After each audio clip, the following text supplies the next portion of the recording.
Hey, Nation, Harry here. We're back with the National Christina Foundation. We chatted with them a couple weeks ago. So let me set the table. In every community across the U.S., the lack of access to computers is critical within the pandemic crisis. So what we're seeing is public access to computers has been virtually eliminated. I mean, think about it. The WeWorks of the world and being able to go into FedEx and some other places, very difficult. Schools, libraries, community centers, and businesses are closed, of course, and we're all sheltering at home. What's interesting is did a little research, and the U.S. Census Bureau shows a full fifth of American households do not possess an internet-connected computer. And so this digital divide, basically we're talking children are effectively cut off from school, older adults cut off from banking and telehealth, and the unemployed workers are cut off from getting another job. So with that setting the table, we broke the story a couple of weeks ago when we had Scott Henley, Executive Director, Susan, Director of Strategy, on from the National Christina Foundation. Welcome back, folks. We'll get this party started. And we wanted to tell the SMB Nation how the National Christina Foundation is working to solve the issues I just described in terms of access and the assets urgently by issuing a nationwide call to action for surplus computers. Now, I want to tell you, I'm on board with this. I went and cleared out mini storage. SMB Nation's a 20-year-old company, and found about a half a dozen laptops of various states of repair. Actually gave one away to a Gold Star family in Bremerton, Washington as a personal gift, and a bunch of Cisco phones, all that. We all have a mini storage. We all have that, and we've been in the business for a while. With that said, Scott, let's move on. What's going on? What's the status update?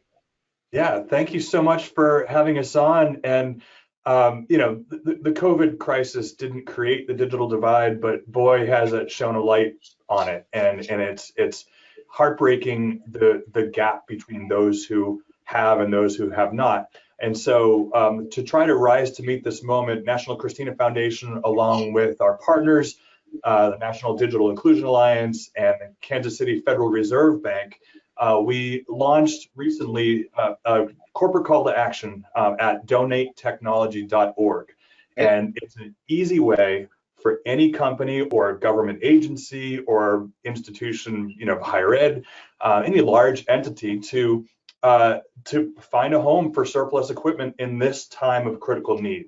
And the need is nationwide, it's acute, it's urgent. The supply just doesn't meet the demand, massive demand out there in communities around the country, particularly among communities that are, you know, vulnerable, you know, economically disadvantaged, people of color, veterans, you know, those with disabilities. All of the sort of subsections of society that you'd probably guess might feel a wider impact are. And so let's get after it together, and you can go to donatetechnology.org and contribute what you got. Yep, I've got that in the blog. But yeah, so I want to talk to you about that because again, I'm sitting on some assets, retired IT assets that need to go to better hands. And so sounds like that's where I could start, right? I could go and fill out the form. You can do that right now. Yeah. And what we'll do is we will match you up with what happens is we would match you up with a local nonprofit refurbisher that'll take your stuff in, evaluate it. If it has useful life, they'll turn it around and get it back out into the communities at either no cost or low cost. If it doesn't have value, well, they still break it down into parts, and those parts go to refurbish other computers to get out into the community. So it's a win-win for everybody. You get your storage unit back, and people in your community can get the computers they need. All righty. So Dan, sir, where are you located? What's your story? You're actually out there doing it. What's news? Yeah, Harry, I'm in Portland, Oregon. The name of my company is Geek. We pretty much started this industry about 20 some years ago now, and we have seen a huge demand increase. We're up 3,000% year over year in people that need to have what we do. And yes, everything that's in your storage, please get it to us or to a local refurbisher. Our critical demand right now means that we only have about a week's worth of inventory at any one time. We've gone from about a month's worth of inventory down to about a week.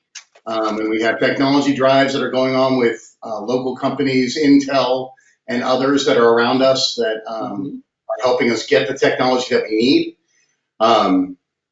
We supply everyone from 5 years old to 95 years old. And really across the entire spectrum, as Scott has said, we have a very diverse community that we serve. We teach computers and they're used to in 9 different languages. We go out to communities and housing authorities that have immigrants that are here that have just gotten here. I've never seen a computer before in their lives. We start with, this is a mouse. And we go all the way through to, this is how you can use it. So a couple of examples, we have a great program called Plug into Portland. And what we do is anyone from kindergarten through the first year of college, we get a computer to for free. And we bring them in for a class where we teach them how to use their computer. And I was in this class, and there was a woman that was there. She was a junior high school, maybe, I don't know, 9th, 10th grade, something like that. And she was crying. She was opening up her laptop and crying. And I said, Kayla, why are you crying? She said, you don't understand. This changes my entire life. She said, I've been doing all my term papers on my cell phone, standing outside of my library at my school so that I can get connected. And now this is changing my life. She's in college now. So it has changed her life. Yeah. Boy, that sure brings back some memories of having to sit in line in a hallway to get vax time in college to program. Oh God, those cards! Holy fuck! It's literally. I remember that. Yeah, and your time was 11:30 p.m. right? You know that you had from 11:30 to 1 a.m. and you sat in the hallway. But what we're really talking about here is access, right? Access is access, and it just brought back a memory. So folks, let's bring this in for a landing for this interview. We're going to check back with the National Christina Foundation in a few weeks and see how it's going and how they like the variety of technology assets I was able to get to somebody. But it's donatetechnology.com, and I made that note for me to remind me after we're done to go fill out the form. And Susan, I really want to kind of do it straight up. I don't want any special favors or anything. I want to go fill out the form and understand what the experience is, so then when we talk again, I can share what it was. That makes sense. Right. Well, I'll tell you what, Scott, I'll give you the final word. Any other thoughts? Boy, I think we're covering it pretty well here. You know, the need is acute and nationwide. If you have surplus equipment, new or used, and Sue's raising her hand. There you go. Jump in, if I can, I'm going to jump in real quick like I did last time. That's what I do. Having been an MSP and having been, you know, I'm passionate about the National Christina Foundation, having been involved with them as a board member and whatnot. Now I'm on staff, but folks, MSPs out there, I've been with you. I've been on the service delivery side for, we were talking Fortran, so a long time, right? And so I've been a managed services provider. I've worked for managed services providers, and one of the things I want to challenge you to think about is this is not only good for the community and good, for you to go like Harry, God bless you, and find out what's in your storage or in your back room or in your warehouse in a corner, right? But it's also an opportunity to go back to your customers as well. and not only find out what they might have in the closet or in the back warehouse in a corner, but even more importantly for some of the challenges that we're all going to face as we start to ramp back up after this crazy, COVID-19 stay at home, crash of all sorts. And that is, if you or your clients are thinking about any type of a refresh, is that scheduled for this year? Was that scheduled for early next year? This might be a perfect time to go back and say, hey, how about talking about accelerating that refresh? Let's get some new product in to your company, maybe a little bit early, but let's then take that pulled out decommissioned equipment, and let's take a look at potentially using that for good as well. So there's kind of a potential win-win in that you could maybe accelerate a refresh schedule and yet help your fellow communities out there. So just wanted to kind of put it from the perspective of a business owner and say there's not only just the feel goods, but there's also the business good. Yeah, Sue, let me put an exclamation point on that, because when we get refreshes, it's huge, because we can turn that stuff around. About 80% of what comes in from a business, we can turn around, get back out to the community. Stuff that's in the closets of people that have the hair of 10,000 cats in it, we can't refresh that quite as well. So if you can encourage your customers to do that refresh just a little bit early and get that material back out to one of us that are in the nonprofit world of refurbishment, it can make a huge difference to the whole society.